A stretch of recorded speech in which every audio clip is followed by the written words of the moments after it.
भाजप शिवसेना शिंदेगड आणि आरपीआय त्या ठिकाणी लढणार. मात्र काल मावळचे आमदार जे आहेत सुनील शेळके त्यांनी पत्रकार परिषदेदरम्यान सांगितलं, नावं जाहीर करण्यापूर्वी त्यांनी सांगितलं की भाजपकडून आम्हाला प्रस्ताव आलेला आहे युती करण्याचा, तर त्याबाबत चर्चा होती, त्यासाठी नावं जाहीर केली जात नाहीयेत. नेमका हा युतीचा प्रस्ताव त्यांना दिला गेला की काय? अजिबात कुठलाही प्रस्ताव दिलेला नाही. या संदर्भात कुठेतरी एखादी कार्यकर्ता गेला भेटला म्हणजे ती काय युतीच्या संदर्भातली बोलणी असं होत नाही. आम्ही आमचं स्वतंत्र पक्षाच्या कार्ड कमिटीमध्ये निर्णय घेतला आहे की आम्ही स्वतंत्र या ठिकाणी लढणार आहोत. राष्ट्रवादी काँग्रेस पक्षाशी आम्ही मावळ तालुक्याच्या निवडणुकीत कुठली युती करणार नाही. मागच्या वेळेस आमदारांनी देखील सांगितलं नगरपालिकेच्या निवडणुकीच्या निकालानंतर की आम्ही युती करून चूक केली, आम्ही स्वतंत्र लढणार आहोत. या त्यांच्या वक्तव्याचं मी त्यांना आठवण करून देतो. त्यांनी भाजपच्या ज्येष्ठ नेत्यांची त्या ठिकाणी नावं घेतली होती, शेट्टी असतील किंवा अन्य जे त्यांची नावं घेतली होती की त्यांनी हा प्रस्ताव दिला, त्याच्यामुळे मला थांबावं लागतंय नावं जाहीर करण्यासाठी. चर्चा करून परत ही सगळी एकत्रित नावं जाहीर केली. आता आम्ही स्पष्ट आमची भूमिका केलेली आहे. आता त्यांनी त्यांचा निर्णय घ्यावा. आमच्या अध्यक्षांनी आम्ही काल रात्री आमची स्पष्ट भूमिका घेतलेली आहे. कोणकोणते उमेदवार जाहीर केले?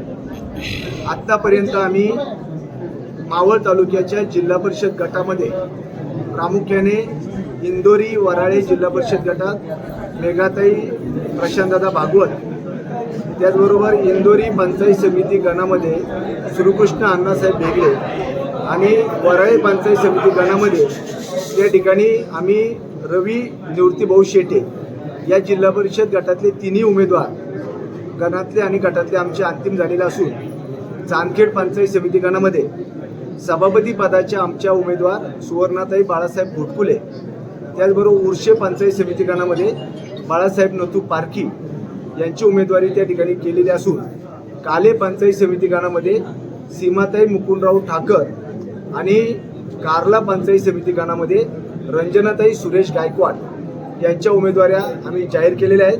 आता आम्ही उद्यापर्यंत उरलेले जे उमेदवार आहेत जिल्हा परिषद गटाचे आणि पंचायत समिती गणाचे ते उद्या संध्याकाळपर्यंत आम्ही त्या ठिकाणी जाहीर करणार आहोत आणि परवा सकाळी 15च्या 15 युतीच्या उमेदवारांचे उमेदवारी अर्ज दाखल वडगावला निवडणूक कचेरीमध्ये जाऊन करणार आहोत. युतीचे कुठले उमेदवार, दुसऱ्या मित्र पक्षांचे कुठले उमेदवार? युतीमध्ये शिवसेना शिंदे गटाला टाकवे पंचायत समिती गणामध्ये अश्विनीताई सोमनाथ कोंडे आसवले, या आसवले त्यांचं माहेरचं आडनाव आहे आणि सोमनाथ कोंडेची त्या पत्नी असून ती जागा आम्ही शिवसेना शिंदे गटाला दिलेली आहे.